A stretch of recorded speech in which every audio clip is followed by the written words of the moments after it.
Before transitioning into the next segment, that will be the one about mental health support, I want to keep mentioning those that have been for the first time on stage, in this case virtually. So in the previous panel, we had Steve Crane from Startup Health. We had Unity in the past that we'll be having also later today, but never Steven. So great having you with us for the first time. So as said, we will be now focusing on mental health. We will see 3 presentations in this segment.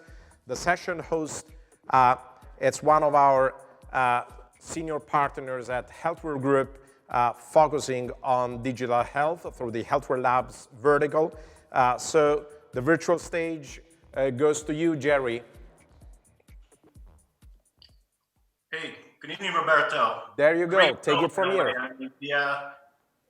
Being on time is one thing, but being completely enthused and having such great guests is really amazing. So congrats to the entire crew putting the event together. Great. Stage is yours, man. Well, thank you, Roberto. So as Roberto said, I'm Jerry Kidley. I am general partner of Healthware Labs. And with Healthware Labs, we work on all the digital health and digital innovation projects for healthware and for our clients, of course.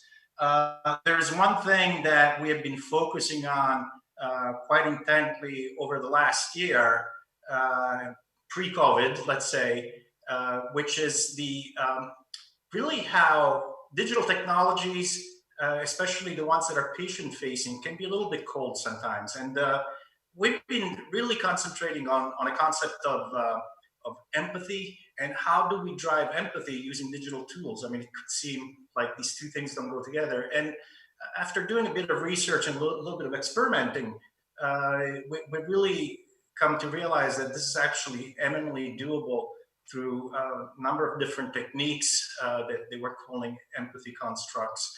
I will not talk about these particular techniques right now, but really the point is this. Now more than ever, we see that connection between people is essential. And the social distancing that we've all had to live through has sort of brought technology to the forefront, and also in how technology is actually bringing people closer together. At some point, people were very self-absorbed into their own devices, but now they're really seeking out technology to maintain relationships.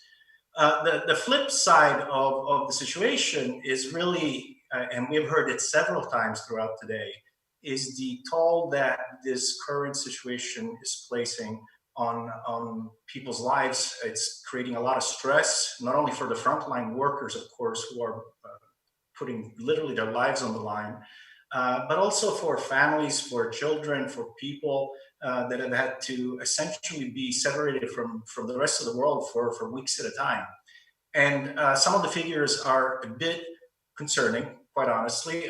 It's estimated, even here in Italy, where I'm talking to you from right now, that about 30 to 40% of the people are probably suffering some type of mental health stress because of the situation. And now that things are starting to reopen, we will probably see even how social norms and the way that people interact is going to change, right? So really what we're seeing then is that the time is absolutely right to be able to use some of the technologies that are out there to be able to address this deluge of people that are seeking comfort from anxiety, from stress, from depression, and from a whole other host of issues that accompany the situation. So we will be talking to 3 different companies and the people that represent them. And really the first company that I would like to introduce is a company called Health Tunes.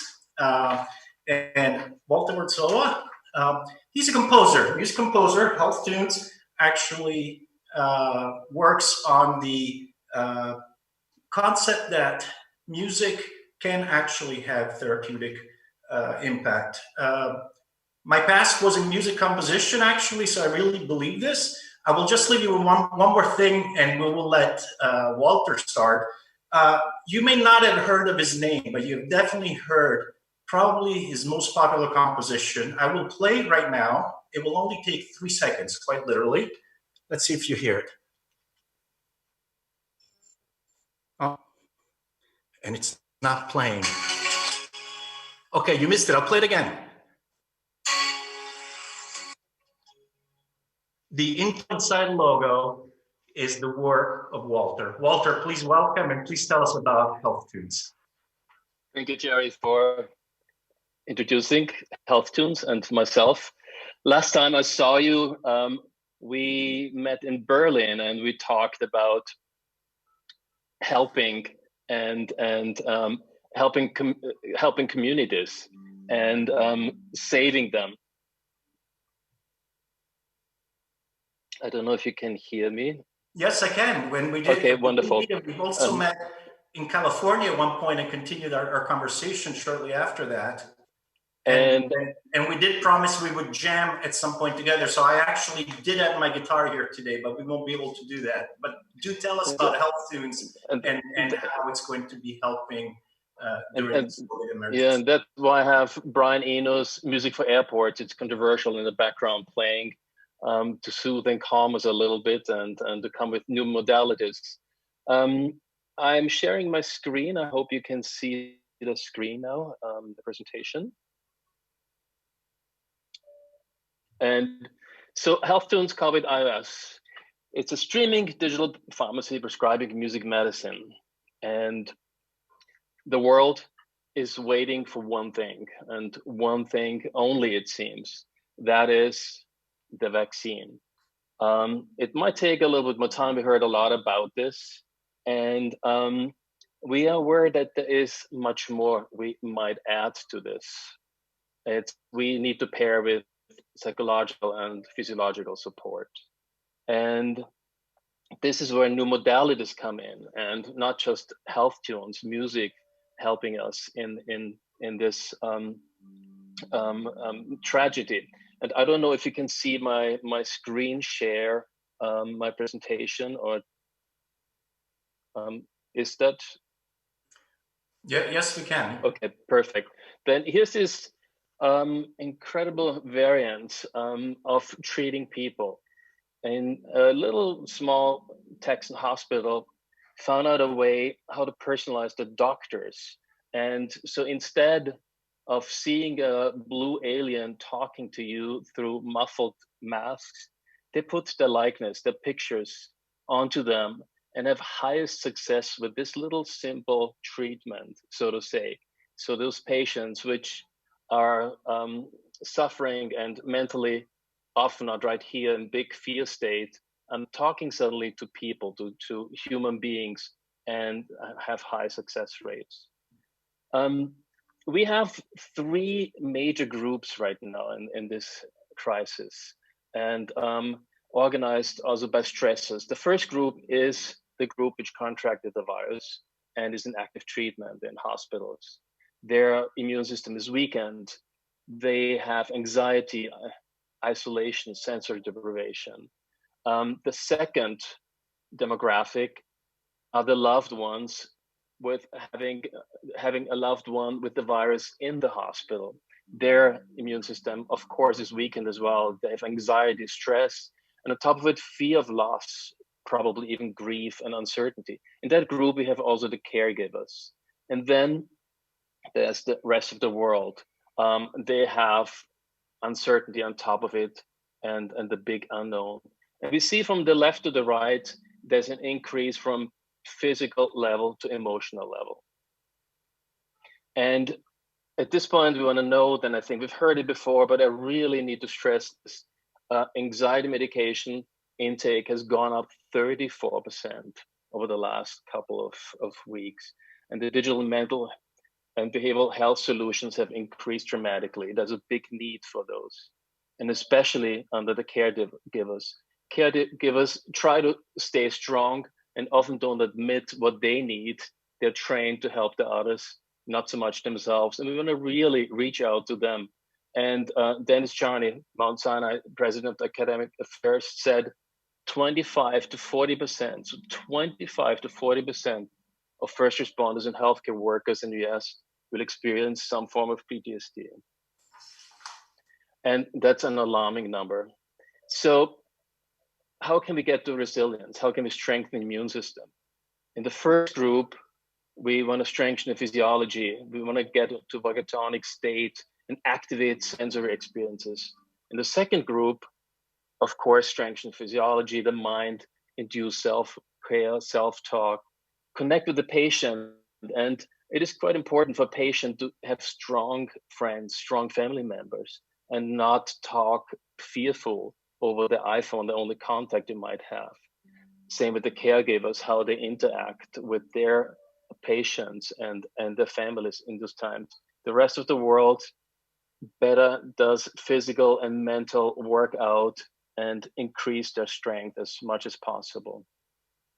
And I wish I could make it that easy that we can pop the pill and it's there and we can help everybody.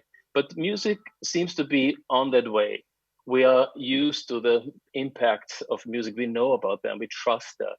And music and binaural beats, and we'll talk about that in a little bit, those treatments help the nervous vagus stimulation with that parasympathetic nervous system and the immune system. And those are immediate changes. You can see it in HRV readings. You can see that immediately that the breathing patterns will change. And that is important, especially in that first group. The respiratory assistance, the sensory stimulation, homeostasis is quite important there. And we can alleviate a lot in that first group. We can help the emotional household, the positiveness, the connection, the family, friend feeling in the second group, and with the caregivers, and especially the rest of the world, the community. Over the last couple of weeks, Hyatt hotels ask health students to help with the big challenges, especially the workforce and the leadership went through big emotional shifts. There's that fear of losing the job, big changes in the hotel business. And so we did these webinars where health students music was listened to in the background with the whole Zoom community. And we took the temperature, pun intended, at the beginning with the Mentimeter. It's this word cloud system. And people shared with us about anxious feeling, emotions, uncertainty. They're worried, they're stressed. And you can see those word clouds on the screen right now. After 50 minutes, just 50 minutes, talking with us and listening to very specific playlists, it drastically changed to relaxed, calm, happy, grateful, and so on and so on. This is 50 minutes of that music in a Zoom call. How do we do that? So Health Tunes is taking actively care about the caretakers in COVID-19. And at this call, it's like I'm very proud to say that our iOS app, which was developed with Healthware, is now at Apple and is pushed through on Fastline to get approved. So hopefully next week you can all download it. Right now it's a browser app, and really dive into very specific playlists for stress, anxiety, depression, and addiction. Inside Health Tunes, it looks very organized. It's like you can basically tap in symptoms and organize them. You find automatically a dosage plan based on the symptoms. You can see in the middle of the screen that playlist would be 15 minutes every day, 7 days a week, over 10 weeks. We even include the evidence-based clinical research along with the therapy for everybody to read. So the binaural beats will entrain and stimulate brain waves, alpha, beta, theta waves, and help us to cope with the situation. And paired with the music, which is very specifically picked to the syndromes and symptoms we're experiencing, those are paired together and developed into playlists for you to listen to. It is quite important. We all have different tastes of music. It's like there's so many genres out there. We have from jazz music to classical music to EDM, rock music, 80s, all those major genres So you only need to pick the symptom you want to treat and the genre of music you like, and you will get to that playlist. Well, Walter, this is Jerry. Thank you so much. The directing booth keeping very strict time on the presentations just sent me a 1 minute alarm for the presentation. Okay. Let me do this. I would like to ask a question if that's okay. Sure. Close off. So is the solution through the app, you've shown us that people can certainly pick the style they want, but also they can pick, let's say, the distress, or they can specify what they're suffering at that moment, and a music selection will be provided to them that's been designed to address that. Is that the dynamic of how the program works? Exactly. It is very straightforward and very Apple-like. You type in a symptom, and that might be anxiety. You type in that you're loving jazz music, and here we go. You will get a treatment plan based on those inputs. And that's immediate. Great. Walter, I'm going to have to let you go. I will just give you one piece of information you probably already know. It seems that a lot of frontline emergency care workers, the nurses and the doctors, who cannot do meditation exercises while they're working, they were curating their own music list to try to lower their level of stress. So certainly they were in their own way trying to use exactly the technique that you're showing here. So it is really quite interesting as an approach, and everyone can try from the sounds of it, because it will be on the Apple Store. We're glad to help, and we're there for them. And if any hospital or if any caregivers have special wishes, please contact us. Thank you so much for joining us. Thank you. Thanks, Jared. Okay then, so I think we are ready for our next presentation. And actually, we're going to be talking to Ramakant Vempati, who's one of the co-founders of a digital health, mental health startup called Visa. It just happens that Ramakant and I were talking a few weeks ago when we started discussing around, you know, the project and the platform that they had. And Ramakant, I'll just say two quick things. It sounds like you have just traveled an immense amount professionally. You have lived in 18 countries in 4 continents, if I heard that correctly.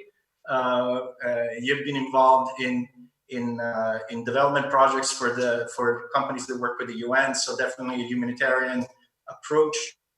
And now you have launched a mental health solution that essentially driven on artificial intelligence. So we would like to hear more about it. So thanks, Jerry, and also thank you, Walter. Fantastic presentation. I was just reflecting back on my time during lockdown, and I just learned how to play the guitar, and it was immensely helpful for me. But I think my family still suffered, and I think I added to their mental health burden while I was playing the guitar. I'm doing that to my own family as well. I mean, I think, of course, there's so much science behind it, but just personal experience. I think music is hugely therapeutic, and I think that's a fantastic piece of work which they're doing. And in fact, I would love to collaborate as well after the presentation. Thank you so much. So, but thank you, Walter. I think that's amazing, the kind of work you're doing. So, Jerry, shall I start? Maybe. Yes, please. We'd love to really see, and I understand that Visa is also like any number of other startups, really risen to the occasion and fine-tuned the program and made itself available to to people going through COVID right now. So please, yes, that would be great. Absolutely. No, thank you very much. And hello, everyone. I think when we started the whole project, this was June 2016, when Joe, my spouse and my co-founder, turned to me and said, I need help. And she was sinking into depression. And I think we had brushes with mental health before. My father had bipolar. We had friends who went through suicide, depression and suicide. But I think when it kind of hits the immediate family, it becomes personal. And it did become personal. We went out, we looked for help across various self-help kind of tools. we found what was out there was hard to use. It was not very accessible. It was expensive. And I think then we looked inwards and said, maybe we can do better. And maybe we can build something which we would like to use and hopefully others would use as well. And 3 years later, I think now it's helping millions of people. And this is kind of our story. So my name is Ramakant. I'm the co-founder of Visa, and thank you for having me here. So I think everybody knows this. I think all of us have experienced this over the last 3 months. Probably you know people who are feeling isolated right now because of social isolation measures, quarantining, anxious about their health, anxious about the future, worried about money because the stock markets are crashing, what's happening to our pension funds. So there is obviously a huge amount of mental stress, anxiety, worry around us. The numbers, I think, speak to it. This was a chart I pulled out of Google Trends. People are obviously thinking these are dark times, these are difficult times. And the use of the word unprecedented is now unprecedented. So I think there is, it's very clear that I think we are seeing a mental health tsunami coming and hitting us. Just in the US, for example, I think now the incidence of things like anxiety, sleep issues, and depression have doubled.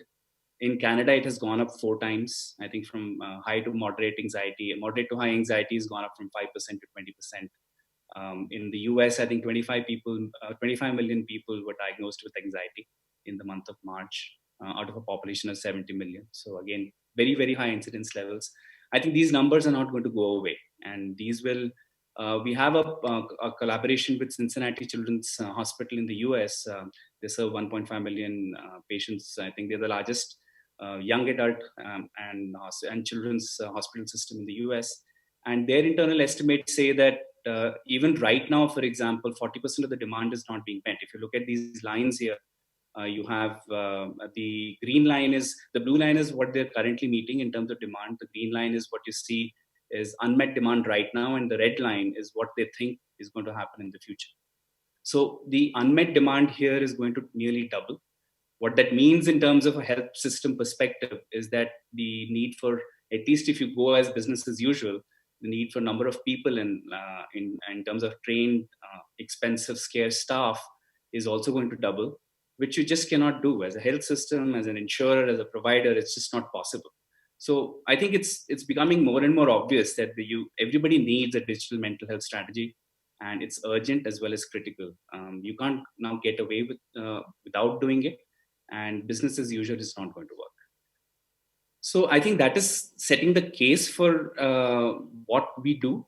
And what we've developed in Visa is essentially a clinically assured, scalable, flexible, and affordable system. It's a 3-legged system. I'm going to talk about it more in the presentation to come, but which actually is able to, in a very flexible and affordable manner, offer mental health support at scale. It uses AI and digital tools as well as a combination and an escalation into human support. We've been around for 3 years now, and we have 2 million users. Probably in terms of the use of AI and digital mental health, we're probably the largest in the world. And we have users from 30 countries. 30 countries is probably an underestimate. It's probably closer to double that. Very long tail. 40% of our usage comes from US, UK, Canada, probably another 10, 15% from Europe. And the interesting thing is these 2 million users, we are able to serve with a 40 people team. So that's the power of the model which we've built. It's scalable. It kind of addresses the issues which I think are going to now become even more important in the months and years to come. And you do need a way of doing this differently. So what have we really built? What is Visa? It's a 3-legged or a 3-layered solution, where at the bottom of the layer of the model is kind of an empathetic, I think Jerry used that word of an empathy engine. I think that's really, really appropriate here. So what we've done is we've built an AI conversation agent, a chatbot, which is clinically assured and which has been developed with clinician input, which is responsive, empathetic. We call it a 4 a.m. friend. It's an anonymous safe space where people can come in and just talk about what's bothering them. You don't need to go to a doctor. You don't need a diagnosis. You're just worried about your pension fund, or you're worried about the future. You're worried about getting COVID. You're worried about your loved ones getting COVID. I think those are the kind of things you can come in and talk to Visa about. For people who need more advanced help, then there's an access to a digital library of digital tools. So these are tools around meditation, mindfulness, visualization techniques. A lot of them are also conversational in nature. So one of our most popular tools is managing conflict, which actually is about you putting yourself in somebody else's shoes and going through an entire conversation. We also have audio-visual tools. We would love to add music to this. I think it's a great idea, and I would love to have a conversation around that with Walter. The additional, I think the escalation path then, so the first two layers are digital, and then the escalation goes into a network of human support. So we have therapists and mental health professionals on staff. But the interesting thing here is that the entire platform, one, is anonymous. So which is huge because it actually engages people, builds trust, and encourages them to come forward. And that then creates an entire journey where then you can start pulling them along a certain care pathway, and you can also start creating custom care pathways where rather than having your own network, you could talk to a provider or an insurer who has lots of different point solutions, and because you've engaged the person early, you can then start doing very quick triage. You can actually start doing filtering and then start pushing people towards your scarce, expensive resources, so that only the people who really need it get that, and the other people get access to basic self-management using the first two layers. So I think that's the power of the model which we've built. Not only is it scalable, you're kind of offering support at the early stage of the journey. It is extremely affordable because you can scale and serve millions and millions of people, and you're doing that filtering process in a very efficient manner. For example, the filtering otherwise, I'll give you an example of the NHS. Just to do triage and just to assess people whether or not they need therapy costs the NHS about £200 per person. And 2/3 of the people who come in and get assessed are sent away because they don't meet thresholds of treatment or thresholds of inclusion into a service. So you're spending, and so the NHS is spending nearly $300 million just on assessing people and sending them away and saying, don't come back till you feel worse. And that's a use of public funds, which can be better deployed if you also had self-management, and which you could offer basic support to people and also then filter and assess them effectively and efficiently. So that's, I think, the model which we've really built. We've done some work, I think, given what's happening around. With Cincinnati, we've developed a special custom packs for COVID, given, I think, the kind of input they've been receiving, the kind of feedback they have received from the patients. This has gone through patient trials, patient evaluation, and now we are taking packs like these, which we have developed with healthcare providers, and taking them into public health systems to go back and then create that entire three-legged journey. And I think we developed this over 3 to 4 weeks, and this is the kind of capability which the platform has, where you can start working with health systems and you can create these individual custom packs, which are solving very specific problems. You can even work with pharma companies and so on and develop something for specific therapeutic use cases. The platform is really powerful in that sense that you can kind of point it in various directions and solve various kinds of problems. We've been around, as I said, for about 3 years. I think we've been used in the NHS over the last 3 years as the top digital mental health app rated by their evaluation agency called Orca. We've also been, we've been highlighted as the top app for self-management during COVID.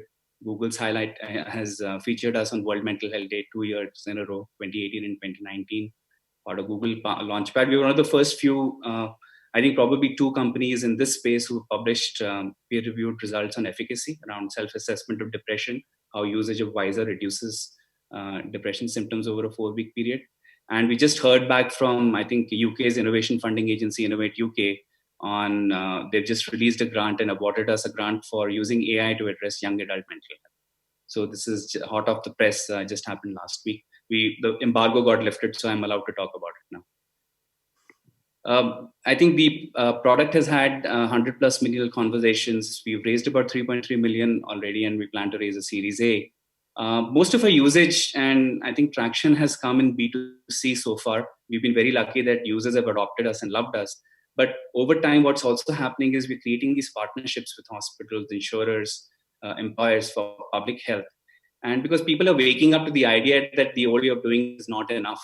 I mean, you're creating a layer of very expensive, highly qualified telemental health or mental health professionals, but there's nothing in between, or there's nothing before that. there's an opportunity to build that funnel. These are some of the people we work with. I think an example of what has happened in COVID. So Aetna, again, we launched this service last week with Aetna International. And a lot of these names which you see on the top half of the slide were not there 2 months ago. So we have gone through evaluation, onboarding, design, implementation, and launch in 2 months, which I think the audience here probably knows this better than I do, again, it's unprecedented. I don't think it's common. It probably takes a year or a couple of years to do this, but it's just the sign of the times in terms of the urgency, the need, and I think the demand in terms of doing this in a different way. We've also been covered by, I think, media publications across the world, but here, Aetna is a member of Pharmacy2 is UK's largest pharmacy, where we are offering value-added services. We spoke about Cincinnati Children's. NUHS is the National University Health System in Singapore. Aster is the GCC's leading healthcare chain based out of Dubai.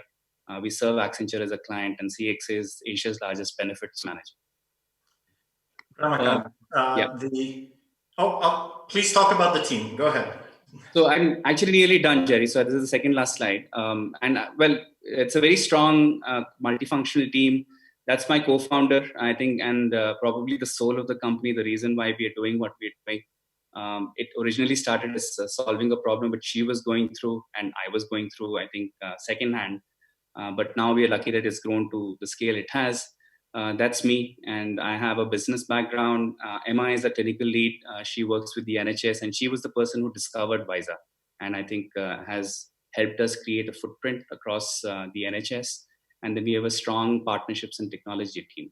Sorry, Jerry, you were about to say something. No, yes, the Italian crew running the show is very punctual, and they're sending me the warning that the 12 minutes are over. But Ramakant, thank you so much.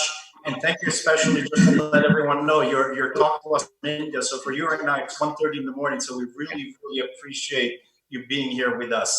And of course, any questions you get from the audience, we will be happy to contact you and continue this conversation. Really great work. Thank you. Thank you very much. And thank you. Well deserved.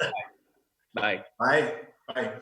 Okay, so to move things right along, I would like to welcome Patrick Burke to show up on the screen through the magic of technology.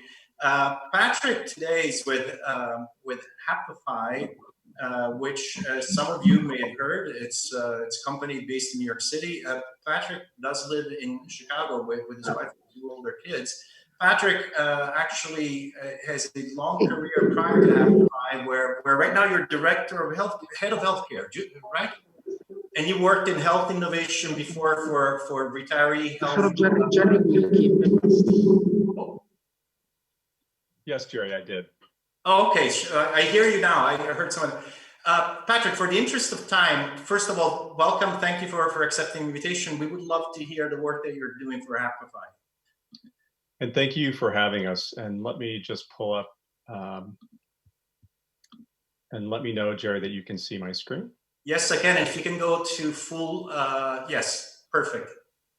Well, first of all, I just wanted to say a huge thank you for the opportunity to talk a bit about Happify, especially because the focus of this entire Frontier Health Live is in light of the extraordinary time that we find ourselves in today. And it couldn't be a more relevant time, I guess, to share more about our story here at Happify Health. We have a very unique background, and our founding by Tomer Ben-Kiki and Ofer Leidner, I think, reflect the dynamism right now that we need to bring to healthcare if we're going to really connect that very complicated journey, but most especially if we're going to move at the pace of change that's upon us.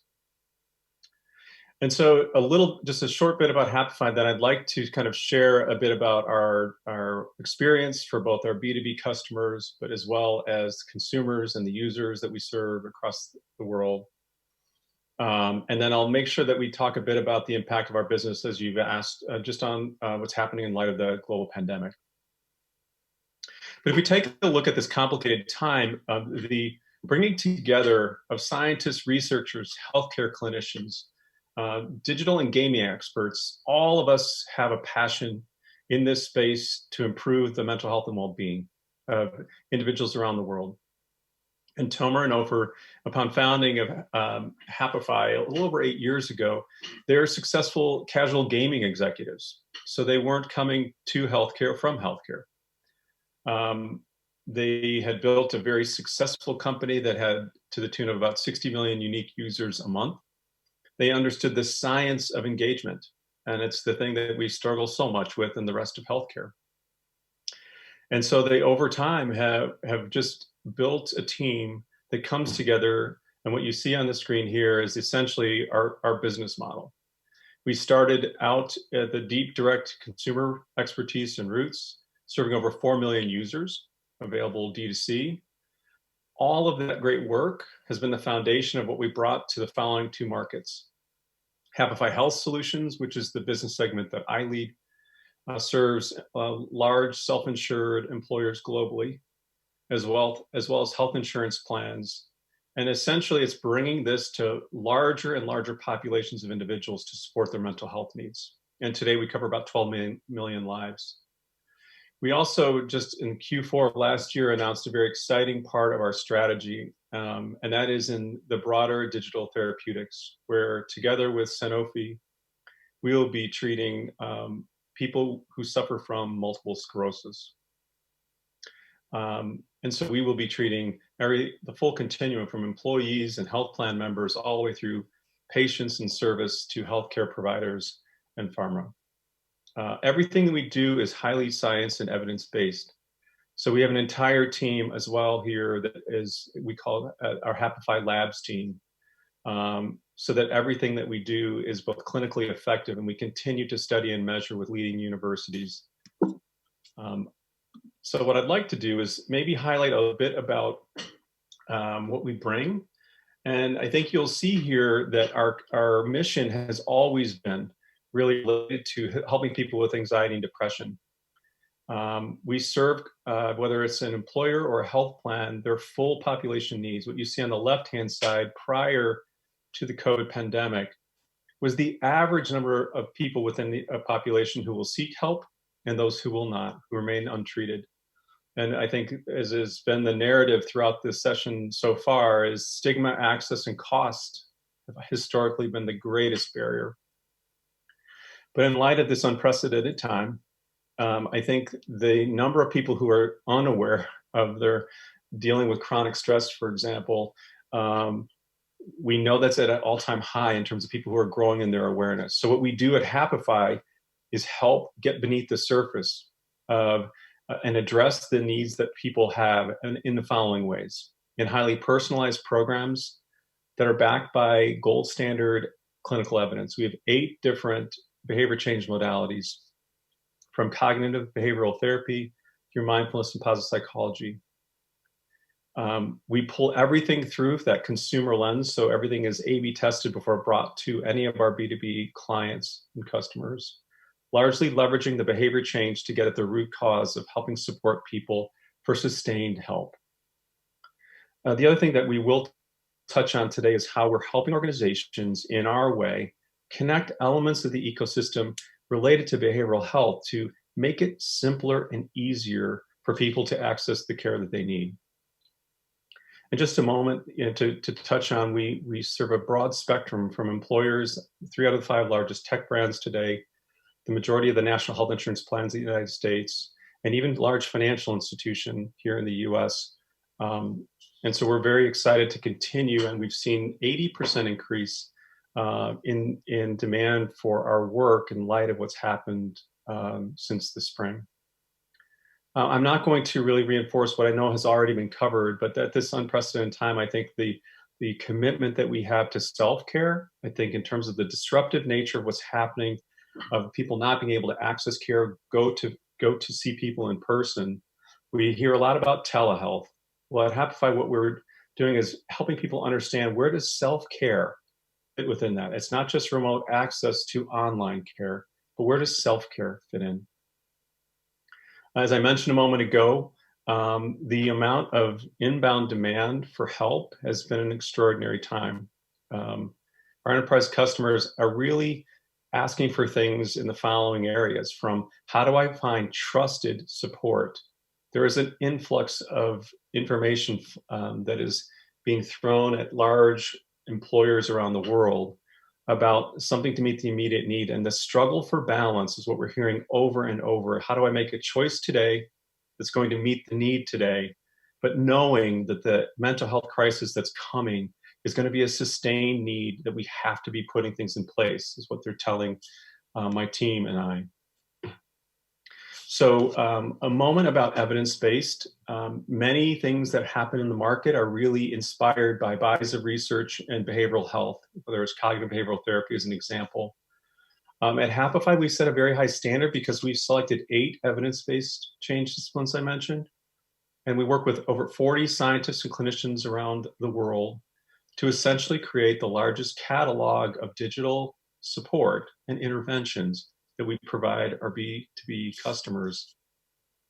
And we do so in 8 languages so that we're able to truly meet the needs across demographics, across geographies, and across different ages and cultural backgrounds, covering 12 million lives today. So let me just highlight very quickly, how does it look? What does it look like to help customers, help users reach what they need when they need it 24/7? So because we're app-based and web-based, individuals can access us as simple as registering on a landing page and downloading our app. And they typically learn about us through their employer or their health plan. Because we're a clinical intervention, we're able to help people with anxiety, depression, chronic stress. There is an element of some destigmatized screening. I think everything that you'll see throughout is essentially helping people be comfortable attending to their mental health needs. So after screening, they are able to pick a path, whether that's self-guided through Happify, where they can access our programs and our support, or through one of our health ecosystems. Maybe they need more help. Through one of our strategic partners, Talkspace, they can access online therapy real time. So as soon as they need it, it's available to them. Or maybe they want to look for someone to meet in person, so they can look for someone in their area. I mean, our stand at Happify is to make it all simple so that at the end of the day, that access to care, the building of those skills for sustained help, and as they manage through the challenges, the mental health challenges, especially at this time, are translated into an experience that brings them actually some uplift, some delight, along with a heavy, heavy, heavy focus on science. And as I round out, because I'm cognizant of time as well, we wanted to anchor on just one of our results of our clinical trials. So this randomized control study that you see here really addresses depression, anxiety, and resilience. And so the highlights here, after just completing over 8 weeks, approximately 16 activities within the Happify experience, which can be as short as a 2-minute journal entry, or actually the playing of a game, a true game. Those 16 activities over that time horizon led to 25% reduction in depressive symptoms and anxiety for the total population. In the high distress user group, it was 28 to 30%, a market impact after such a simple snack-based, bite-sized interventions. You see a corollary increase in resilience in the same study participants. So it effectively saying the relationship of just some minimal amount of intervention on some consistent basis over an 8-week time horizon can have tremendous impact on mental health. So I wanted to be present of time, Jerry. I wasn't sure if there were other questions, but I wanted to wrap up just by thanking you for the opportunity to talk about Happify and our journey. And so I didn't know if you wanted to interact a little bit on. Thank you, Patrick. I think you asked a question that I had, and one that was raised by a VC panel a couple of hours ago. We've been going for a few hours. I don't know if you followed along. I have, yeah, we've had. But the question that you answered is around the clinical evidence. One of the big points that was raised is that there are a lot of companies in the space that are trying different things, but really at the end of the day, it's the clinical evidence that then drives all the other factors that get solutions like this into, let's say, the healthcare pipeline, if you want to call it so, with all the reimbursements and so on. So I guess my question to you is, are there other studies that we could be expecting sometime soon, or are you looking at different types of partnerships, perhaps not directly related to mental health, but perhaps in other areas where you can find support for your we actually have a roadmap, a full pipeline of studies. We have 5 studies that have been completed across the spectrum of other things. I highlighted one of our clinical trials.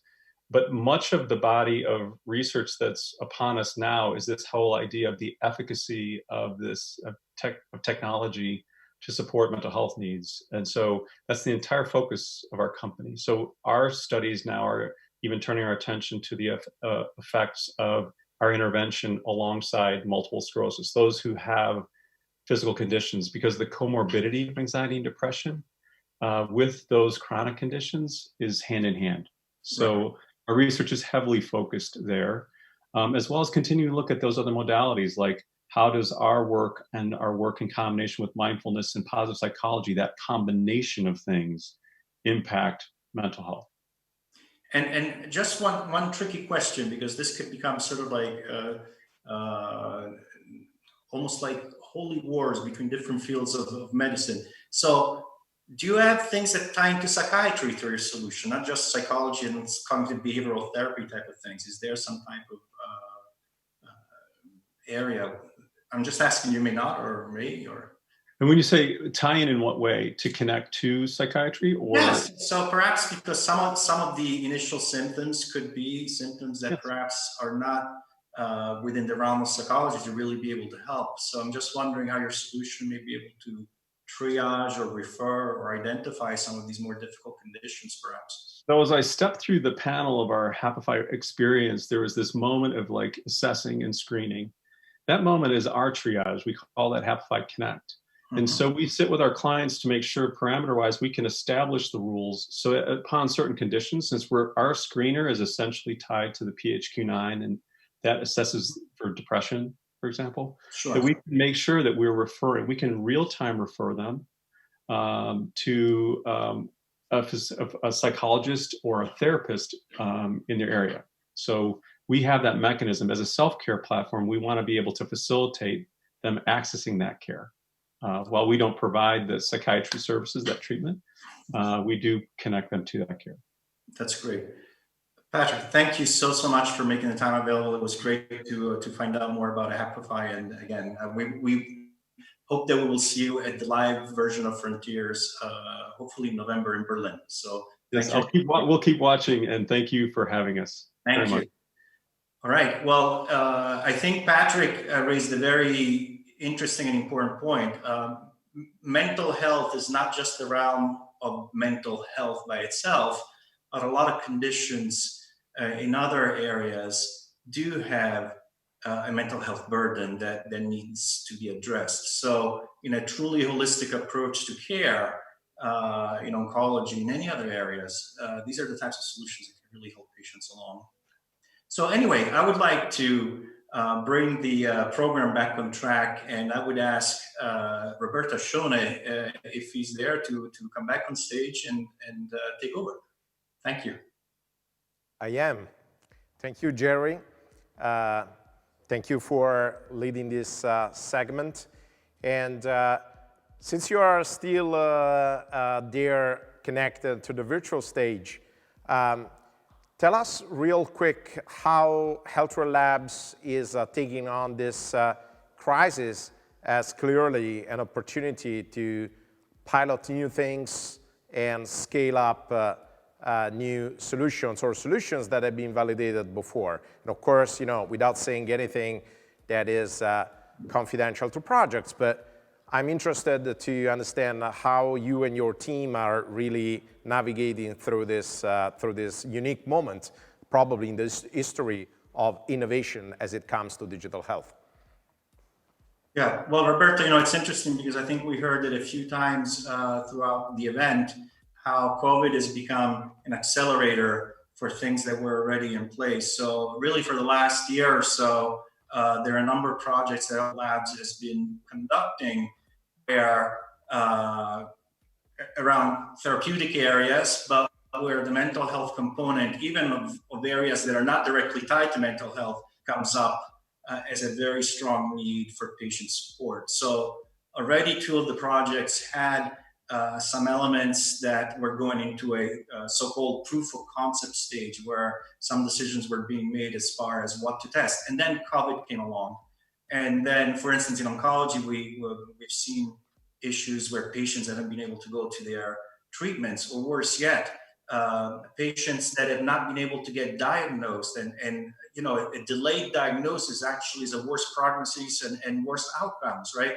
And then add the stress and burden on top of this. So, you know, outside of the anxiety and stress, which is a natural result of everyone going through this, just about every other therapeutic area has a need for addressing some of these mental health concerns for the patients in those areas.